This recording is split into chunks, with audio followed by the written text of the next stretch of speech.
8 वरती आणेवारी आणि 9 वरती किकवी करत गाड्या सुटल्या मैदानातील सेमी फायनल 6 सुटला आणि 6 मध्ये लढत चालवली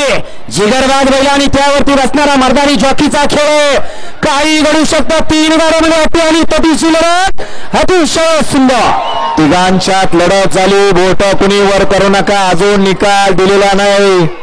लक्ष द्यावं मागे चला त्याचबरोबर या ठिकाणी मयूर चव्हाण कुठं असतील आपण या ठिकाणी यायचं 500 रुपयाचं बक्षीस त्याचबरोबर या ठिकाणी सेमीफायनल 5 मध्ये सुंदर गाडी पळवली सेमीफायनल 5 मध्ये सुंदर गाडी पळवली कॉकटेल आणि दोन्ही अँगलला बघा पाखरेची गाडी त्याबद्दल या ठिकाणी वसंत गीते प्रदीप शेड गीते बदलापूर यांच्याकडून चिवळावर माळशिरसकरांसाठी 1000 रुपयाचं बक्षीस ऑनलाईन आलेलं आहे चिवळावर इथं यायचं आपलं बक्षीस घेऊन जायचं आणि समालोचन करत्यांसाठी 500 रुपयाचं बक्षीस आलेलं आहे आपलं मनपूर्वक धन्यवाद या ठिकाणी प्रसिद्ध बैलगाडी मालक आमचे मार्गदर्शक गोरख सुनील नाना